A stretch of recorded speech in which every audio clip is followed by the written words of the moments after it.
السلام عليكم، يا رب تكونوا بخير. النهاردة الفيديو بتاعنا مختلف جدا، زي اي بيت مصري جميل بيحب يظبط في البيت يعمل. فانا بطلع بطاطين كده من تحت حاطينها تحت السرير في المراتب، في شنط. فلقيت الشنطة الجميلة دي، قلت انا اجيبها واشوف فيها ايه. واكتشفت الكنز الجميل ده. انا بجيب الحاجة الرفيعات دي لما بتعجبني، نروح في مثلا هايبر كبير ونلاقي فيه حاجات قيمة كده وحلوة، بنقتنيها وبنشيلها. يعني اللي معاه بنوتة بيشيلها وبتروح كأنها يعني ما بتحسيش بيها الرفيعات دي. اهي الشنطة بقى، قلت انا اشوف فيها ايه، وجبتها ومسحتها كده من التراب اللي عليها. طبعا كل مرة كل فترة كده بنرتب في بيتنا وبنحاول نظبط الحاجات المركونة. ففي كذا شنطة كده، فقلت ناخد دي اشوف فيها ايه، عشان هما شنط كده شبه بعض. فجبتها نفضتها كويس وفتحتها ولقيت فيها كنز جميل.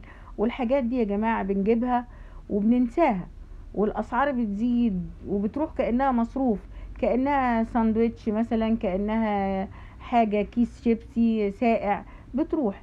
هنا اكتشفت ده طقم جميل جدا كده في المطبخ بيتحط، او على البوفيه بيكون جميل، ونوعه صيني قيم كده وجميل جدا. هفتحه لكم ونشوفوا. ده كان جوه الشنطة، ده اول حاجة.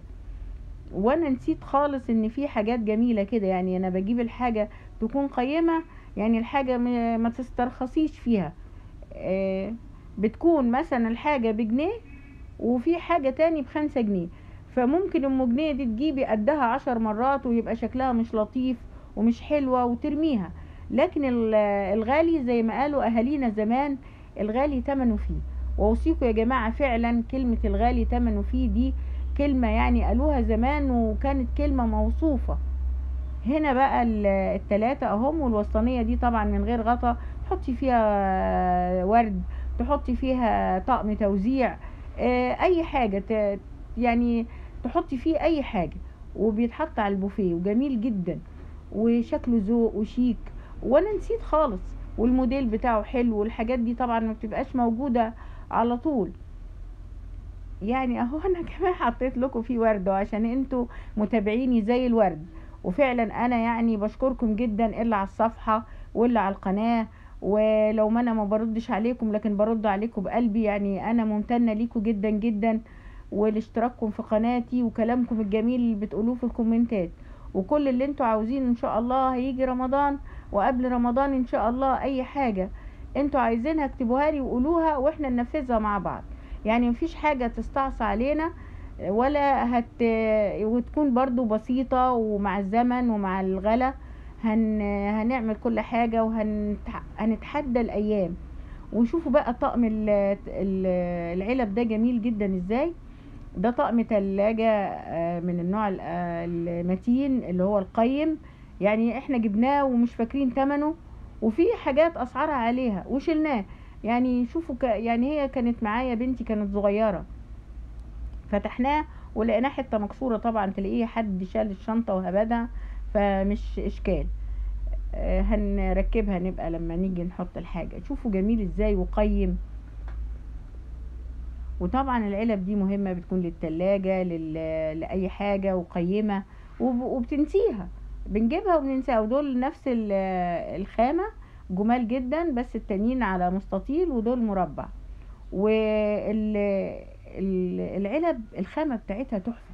يعني مش من العلب اللي هي الرخيصة تجيبيها وتترمي او تبقى غير صحية. دي علب صحية. يعني يا تجيب العلب الصحية، يا تجيب العلب اللي بتكون ازاز. الزجاج بيكون جميل جدا وصحي، لكن تحطي في ألمونيا، تحطي في حاجات تانية لا. وما نشوف كمان ايه الكنز ده. هو زي ما قلت لكم كنز كده.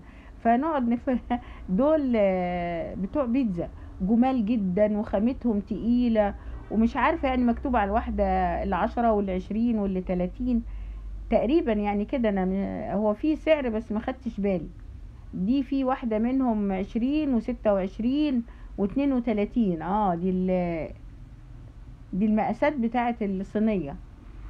وشوفوا جمال ازاي. وما تلقيش دلوقتي صينية صغنطوطة كده للبيتزا. يعني لو انت بتعملي بيتزا وفاضت عجينة وبيفرحوا بيها الولاد. وده الطبق الشيك الجميل ده طبعا كانوا حوالي يعني طقم، فتلاقيه في شنطة تاني. ودي شياطة برضو جبناها ونسيناها ان احنا جبناها. يعني بقول لكم لما تجيبي مثلا حاجة يكون معاكي بنوتة وتشيلي كده، زي ناس اهالينا زمان كانوا بيعملوا كده. لكن احنا دلوقتي بطلنا نقول لا، لما مثلا ربنا يكرمها بنتي ابقى ايه اجيب لها كل حاجة. بالعكس بيبقى تعب وبيبقى ارهاق، والحاجة اضعاف اضعاف تمنها بيغلى. يعني انت لما تجيبي الحاجات رفيعة وتركني، بس تبقي معكيش الا تجيبي الاجهزة، بيبقى حاجات خفيفة عليها جدا. هنا شوية بولات في منتهى الشيك وفي منتهى الروعة. هنشوف البولات بقى قيمة ازاي وخامة ما اقولكوش. يعني كنا جايبينهم من فتح الله، وفتح الله ده كان فيه اقسام للادوات المنزلية من اقيم حاجة واغلى حاجة، وحاجات جميلة خامات يعني قيمة. يعني لما انصحكم لما تعوزوا تجيبوا خامات بولات او اي حاجة للبيت، تجيبوا حاجة قيمة. يعني بدل ما تجيبيها ب10 يا ستي هاتيها ب20، وتقعدي كل ما تعملي فيها تحسي بقيمتها وتحسي بشكلها الجميل، وترتاحي نفسيا وانتي بتعملي فيها الحاجة وانتي بتحطي فيها الحاجة. يعني مش حكاية أذواق، لا، هاتي الحاجة قيمة وما تستخسريش فيها.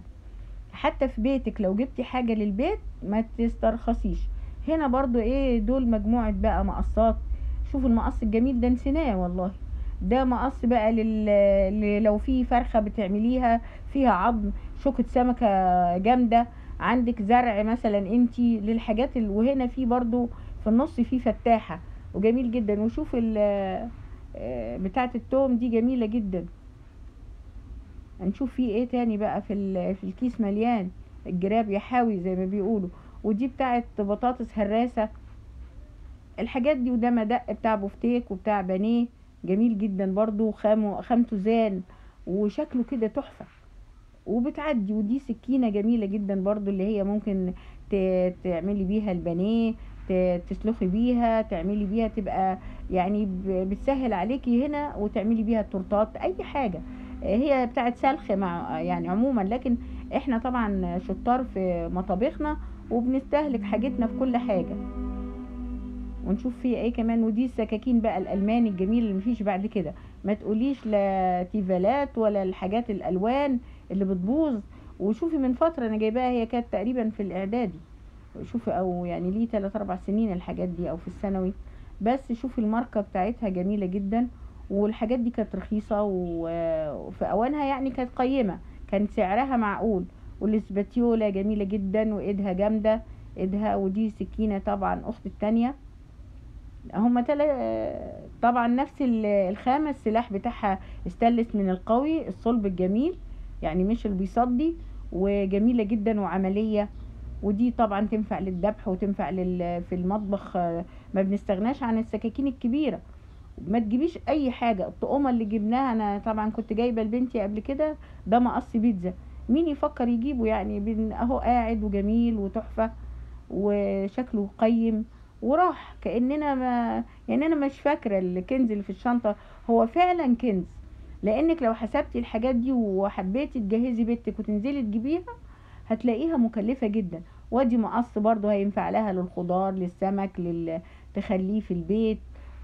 ينفع لها لأي حاجة. طبعا ما بنستغناش عن الحاجات دي. لكن ساعة ما الواحد بيجهز بنته ما بيفتكرش الحاجات اسمها الرفايع. والفرشة تحفة جدا وجميلة وقيمة وشكلا وموضوعا. شوفوا جميلة ازاي ورخيصة كانت اياميها. يعني انتي يعني الواحد فينا ينتقي يجيب الحاجات القيمة اللي هي ايه اللي مش مكلفة في نفس الوقت ومتينة وتنفع وعملية. دول طقم تقريبا توزيع برضو، خامته حلوة قوي كده وشكله شيك وايديه طويلة وجميلة مش قصير كده وده جميل برضو. المقبض ده جميل جدا بتاع المشويات وبتاع اللحوم والحاجات جميل جدا. وراح كأننا. ودي برضو ليها طقم، ده تلاقيه في شنطة تاني، طقم توزيع اهو صلب وجميل وشكله حلو. ودي صينية تقريبا ليها رجلين سيليكون عشان لو حطيتي فيها، يعني لو طفل او حد زقها ما تتحركش ما تقعش الحاجة فيها. وحاجات قيمة جدا وجميلة. ويعني زي ما اقول لكم الحاجات دي لو جبناها وشلناها وهننسى ان احنا جبنا الحاجات دي.